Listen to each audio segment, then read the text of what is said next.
Hi everyone, welcome back to Across the Hooniverse. I'm Dave Ringo, as you know, and today we're going to talk about the things that we learned from the Battle of Ranskoor of Kolos, the Series 11 finale story written by Chris Chibnall. So first of all, let's talk about the setting of the story. When and where are we here? Well, the planet is, of course, Ranskoor of Kolos. That's where the Doctor and her companions find themselves. But when is it? When is this time period? Well, the year was 5425 A.D. Do you know how I know that? You can work it out from the story, actually. Because in the story, Tsimsha, he actually tells the Doctor that he has been there for, what was it again? 3,407 years. So since he last met the Doctor, it was 2018. So you just add that to 2018, and you, of course, get the 5,425. And simple as that. Yeah, Tsimsha did not travel to another time. He used his recall device to send him back to his planet, but the Doctor had messed it up, and so he ends up on this godforsaken planet, as he calls it. So no time travel involved there. So that's how we can figure out the exact year.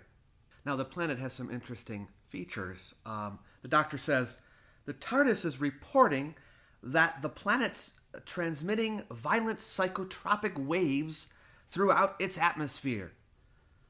The types of waves that mess with your brain, distort reality, change moods to the extreme, she says. And then she pulls out these neural balancers, which she and her companions can put on their heads to protect against this effect. But they meet some people who are, one fellow in particular, Paltraki, who is suffering from these mood swings or whatever. He has actually amnesia. Why did the Doctor and her companions go here? Well, the Doctor says that she's picking up 9 separate distress signals, all coming from the same region of the same planet, so that's something that's pretty hard to ignore. The 9 distress signals were coming from the 9 spaceships that went to the planet one after another. Paltraki's spaceship is the 9th spaceships, but they do find a spaceship graveyard there where there are 8, abandoned spaceships. So those were, each of them, I guess, were still sending distress signals, and that's how the Doctor got that many. When the Doctor lands on Paltraki's ship, she mentions that it is an old ship. It has cryo sleep chambers, so it must have taken a long time for them to get there. It's long-range craft, and had a weapons archive, so they were expecting, obviously, maybe some fighting to go on. But she says it's pretty old, so wherever they came from, it was a long ways away. Paltraki says that his name is Greston Paltraki, and that he is from the planet Stebble. Chibnall's not the greatest with planet names, but I think that one was supposed to be funny or something like that. And that it was the Congress of the 9 planets that sent these spaceships there, one after another, on account of the atrocities. And we're not yet told at this point what those atrocities are, but later we find out that they're the stealing of planets. Apparently, the mission is retrieval. Paltraki says they're there to retrieve objects, and we find that these objects are in these stasis crystals, or they're these sort of irregular polyhedrons that contain, shrunken planets. There are 5 shrunken planets, and those must be the atrocities that he's speaking of, and they're there to take them back. Now, that's one thing I don't think he ever explains, is what are you going to do with the planets once you bring them back? Are you going to give them a proper funeral or something? I don't know. He doesn't say. Did they have a way of getting the planets back out of there? I doubt it. These planets are gone. They're just, be like shrunken heads. You can't bring the people back. Now, of course, it's for the technology of how Tsimsha is keeping the planets in those containers. We're given a little technobabble. The Doctor says it's Stenza technology. An incredibly sophisticated stasis lock embedded in the container's biostructure. And she says, I don't understand it. So that means, of course, that the writer doesn't have to come up with an explanation. And Tsimsha is actually keeping hostage members of Paltreki's crew, because he actually did take one of the planets and he was going to go back with it, but to save the crew, he has to give it back. Sorry about the distraction with my dog. As for the people who are running the weapon, they are known as the Ux. And in fact, yes, they're not, the word Ux apparently does not refer to a religious order, which they are part of. There's only two of them. But it is actually the doctor says, a duo species. This is actually two people that make up an entire species. So that's kind of a cool idea. And there's only ever two of them, and their lifespans millennia. And they're only found on 3 planets in the universe. Well, actually, I guess that would mean there are 6 of them, wouldn't it? 2 on each one? Maybe that's how it works. And that they can affect the shape of the universe by thought. And that is why Tsimsha is actually using them to power his weapon. Now, before we get to our main villain here, I just want to comment on a few of the remarks that the doctor makes. These are little humorous things that she mentions that are always fun to talk about. That could refer to past things that happened to her, or her philosophy of life, or something like that. So the one is where she talks about Wellington boots, and she says, "Oh, I should have brought wellies. That could have been another precaution. Always bring wellies," she says. "I love wellies. In fact, I think I half invented them." So this is another throwaway reference to some other adventure she had where she may have accidentally or somehow, or she doesn't remember that well, half invented the Wellington boot. Now, if you know anything about the Wellington boots, they're named after the Duke of Wellington, who lived in the late 1700s, early 1800s. And he, according to the story, instructed his shoemaker, Hobie of St. James Street in London, to modify the 18th century Hessian boot for him, and that's how the Wellington boot was invented. So maybe the doctor was a friend of Hobie. Possible, or met Hobie at some point. Anyway, another one of those jokes that you don't know whether the doctor's just making it up or whether the doctor really did do that. You never know. The doctor makes another reference to her education back on Gallifrey, to her teachers at school. It's just another joke, but she says when Andinio, one of the Ux, says, "I don't have to answer all these questions," the doctor responds, "That's what my teachers used to say, usually just as they quit teaching." So the doctor's saying she must have asked a lot of questions when in school, and it annoyed her teachers, which is something you probably would have guessed anyway.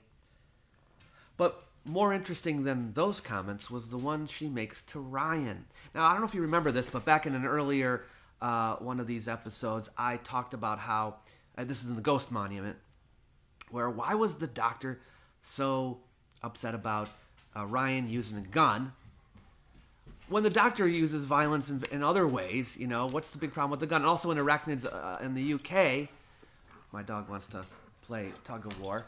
Also in Arachnids in the UK, she had a little spiel about guns being bad, and what was that all about? It didn't seem to be consistent. But here we get a little bit more of an explanation, and it makes some sense. So she says,